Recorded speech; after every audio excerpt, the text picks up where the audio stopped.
സംബന്ധിച്ച് നമ്മൾ പ്രഖ്യാപിച്ചിട്ടുണ്ട്.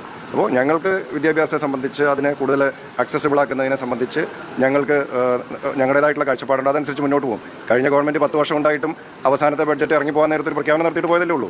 അവർ 10 വർഷം ഉണ്ടായിട്ടൊന്നും ചെയ്തിട്ടില്ലല്ലോ. അല്ല, ഞാൻ പറഞ്ഞല്ലോ, അതിനെ സംബന്ധിച്ച് ഇതൊരു കൃത്യമായ തയ്യാറെടുപ്പോട് കൂടിയിട്ടാണ് നമുക്ക് ആ പദ്ധതികളൊക്കെ നടപ്പിലാക്കാൻ സാധിക്കുന്നത്. നമുക്ക് ഈ വർഷത്തെ അഡ്മിഷൻസ് ഒക്കെ നടക്കുന്നതേ ഉള്ളൂ. നമ്മളതിൻ്റെ കൃത്യമായിട്ടുള്ളൊരു ഫ്രെയിം വർക്ക് ഉണ്ടാക്കിക്കൊണ്ടിരിക്കുകയാണ്. അതിൻ്റെ തയ്യാറെടുപ്പുകൾ ഡിപ്പാർട്ട്മെൻറ്റ് തലത്തിൽ ആരംഭിച്ചിട്ടുണ്ട്.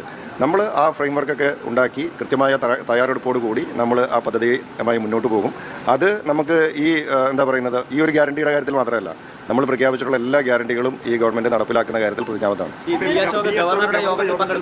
അതിനെ സംബന്ധിച്ച് ഗവർണർ ആ യോഗം വിളിച്ചു ചേർത്തതിനെ സംബന്ധിച്ച് മുഖ്യമന്ത്രിയുടെ ഓഫീസ് തന്നെ വളരെ കൃത്യമായിട്ട് അതിനകത്ത് സർക്കാരിൻ്റെ നിലപാട് പറഞ്ഞിട്ടുണ്ട്. അതിൽ സർക്കാരിൻ്റെ അതൃപ്തി വളരെ കൃത്യമായിട്ട് ഗവർണറുടെ ഓഫീസിനെ അറിയിച്ചിട്ടുണ്ട്. അതിൽ നിരവധി ഉദ്യോഗസ്ഥർ പങ്കെടുക്കുന്നുണ്ട്. ഇപ്പോൾ ഗവർണർ സ്വാഭാവികമായിട്ടും അങ്ങനെ ഒരു യോഗം വിളിക്കുമ്പോൾ ഉദ്യോഗസ്ഥർക്ക് പങ്കെടുക്കാനായിട്ട് അവർ നിർബന്ധിതരാകുന്ന സാഹചര്യമുണ്ട്. അപ്പോൾ ആ യോഗം വിളിച്ചത് തന്നെ തെറ്റാണെന്നുള്ളതാണ് നമ്മുടെ നിലപാട്. അത് മുഖ്യമന്ത്രിയുടെ ഓഫീസ് കൃത്യമായിട്ട് ഗവർണറുടെ ഓഫീസിനെ അറിയിച്ചിട്ടുണ്ട്.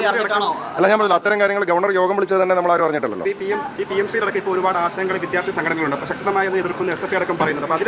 PMCയെ സംബന്ധിച്ചും നമ്മൾ ബഹുമാനപ്പെട്ട മുഖ്യമന്ത്രി അത് വളരെ വ്യക്തമാക്കിയിട്ടുള്ളതാണ്.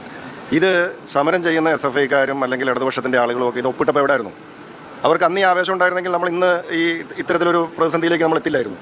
അവരൊപ്പിട്ട് വെച്ച് നമ്മൾ ഒരു സംസ്ഥാനത്തെ ഒരു കരാറിൻ്റെ ഭാഗമാക്കിയതിന് ശേഷം നമുക്ക് ഒറ്റയടിക്കുന്ന നമ്മൾ ഒരു കരാർ ഒപ്പിടുന്നു.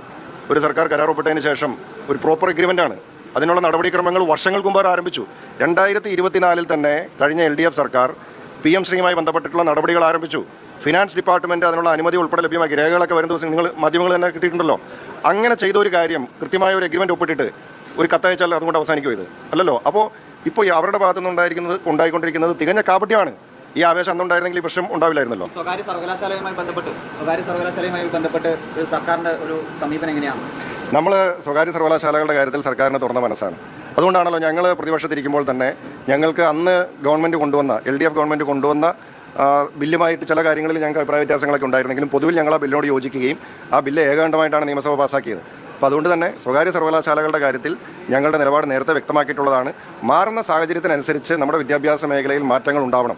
അങ്ങനെ മാറ്റങ്ങൾ കൊണ്ടുവന്നിട്ടില്ലെങ്കിൽ നമ്മൾ പിന്നോട്ട് പോകുമെന്നുള്ളതാണ്. ഞങ്ങൾ ഇത് എത്രയോ വർഷങ്ങൾക്ക് മുമ്പ് ഉമ്മൻചാണ്ടി ഗവൺമെൻറ്റിൻ്റെ കാലത്ത് തന്നെ UDF അതിന് വേണ്ടിയിട്ടുള്ള ശ്രമങ്ങൾ ആരംഭിച്ചപ്പോൾ അന്ന് LDF ഒക്കെ സ്വീകരിച്ച സമീപനം നമ്മുടെ മുമ്പിലുണ്ട്. പക്ഷേ ഞങ്ങൾ അത്തരത്തിലുള്ള സമീപനം അല്ല സ്വീകരിച്ചത്.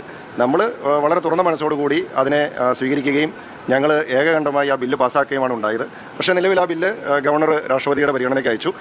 അതിൻ്റെ നിയമപരമായിട്ടുള്ള വശങ്ങൾ പരിശോധിച്ച് സാധ്യതകൾ പരിശോധിച്ച് നമ്മൾ സ്വകാര്യ സർവകലാശാലകളുടെ